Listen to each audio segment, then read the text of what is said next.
இனிய உறவுகளே, பாசங்களே, இயேசுதாசன் ஒரு பெரிய மிலிட்ரி மேன்.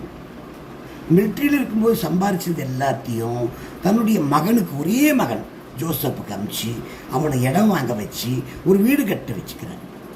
உடனே லீவில் வரும்போது மேரின்னு ஒரு பொண்ணு, ஏழை பொண்ணு, அந்த பொண்ணை பார்த்து கல்யாணமும் பண்ணி வைக்கிறார். அவங்களுக்கு 2 பிள்ளைங்க.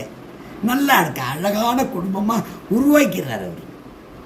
இவனும் சும்மா இல்லை, ஜோசப்பும் பக்கத்தில் இருக்கிற மில்லில் போய் வேலை செஞ்சு ஏதோ வரக்கூடிய வருமானத்தை வச்சு அந்த குடும்பத்தை அழகாக நடத்துகிறான். இப்படியே காலம் போது இவர் ரிட்டையர்ட் ஆகி வந்துட்டு இங்கே வந்து செக்யூரிட்டி வேலை செய்கிறார். செக்யூரிட்டி வேலை செஞ்சு முடிச்சிட்ட பின்னாடி ஒரு நாள் முடியாமல் போய் அவர் வீட்டுக்கு வந்து தங்கிடுறார். தங்கின பின்னாடி இயேசுதாஸுக்கு ஜோசப் மேலே ரொம்ப ஆசை, ஜோசப்புக்கு இயேசுதாஸ் மேலே ரொம்ப ஆசை.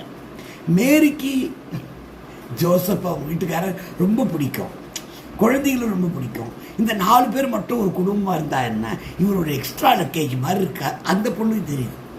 அதனால் இவரை கொண்டு போய் ஆசிரமத்தில் சேர்த்துருங்க, எதுக்குங்க அப்படின்னு அவரை அப்படியா தாஜா பண்ணி ஒரு நாள் கொண்டு போய் அவர் ஆசிரமத்தில் சேர்க்கறதுக்கு கொண்டு போகிறாங்க. இயேசுவும் ஒத்துக்கிறார். ஆமாண்டா, நான் கடைசி காலத்தில் இயேசுவோட பாதத்தில் நான் போய் உட்காந்துக்கணும்னு ஆசைப்பட்றேன், தினமும் இந்த பைபிள் இந்த காது வழியாக கேட்கணும் அப்படின்னு ஆசைப்பட்றேன்டா, சரியான நேரத்தில் நல்ல முடிவு எடுத்திருக்கேன், வாடா போகலான்னு சொல்லிட்டு இயேசுதாஸ், ஜோசப்பு, மேரி 3 பேரும் போகிறாங்க. போகும்போது இயேசுதாஸ் ஃபார்ம் வாங்கி அந்த ஆசிரமத்தில், அனாத ஆசிரமத்தில் அப்பாவை சேர்க்கறதுக்கு இவன் ஃபார்ம் வாங்கி ஃபில்லப் பண்ண போயிட்டான். மருமகளும் மாமனாரும் மட்டும், மேரியும் இயேசுதாஸ் மட்டும் உட்காந்துருக்காங்க. அந்த ஆசிரம தலைவர் வரார். வந்தவுடனே இயேசுதாஸை பார்த்தவுடனே இயேசுதாஸோட காலில் விழுந்தவர் கும்பிட்றார். இயேசுதாஸ், உன்னை நான் மறக்க முடியாது, இந்த ஆசிரமம் ஆரம்பிக்கும் போது வெறும் கீத்து கொட்டா நீ 5 லட்சம் ரூபா பணம் கொடுத்த, அதை வச்சு இன்னைக்கு ஆசிரமம் பெரிய லெவலில் வந்திருக்கு, உன் பணமும் பெருசாக இருக்கு, நீ வாங்கிக்கலாம். எதுக்காக வந்திருக்க சொல்லு, இங்கே சேர்ந்து இங்கேயே அனாதாசன், அனாதைன்னு சொல்லாத, நீயே இங்கே ஒரு மெம்பர் வந்து சேருன்றார். ஆமாம், ஒரு பையனை இங்கேருந்து தத்து எடுத்தியே ஜோசப்னு, அந்த பையன் எப்படி இருக்கான், இப்போ நல்லா இருக்கானா அப்படின்னு கேட்டுறாரு. நல்லா இருக்காங்க, சௌக்கியமாக இருக்கான், இது அந்த கவுண்டருக்கு போயிருக்காங்க.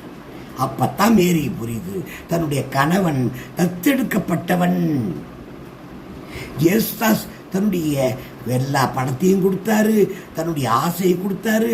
அவர் நம்ம போய் ஒதுக்கி தள்ளுறமே அப்படின்ட்டு நேராக கணவன்கிட்ட வாங்கி அந்த ஃபார்ம் வாங்கி கிழிச்சு போட்டு, இனி அவர் எங்கள் மாமனார் இல்லை, எங்கள் அப்பா, அவர் எங்கூட தான் இருக்கணும், எனக்கு ஒன்றும்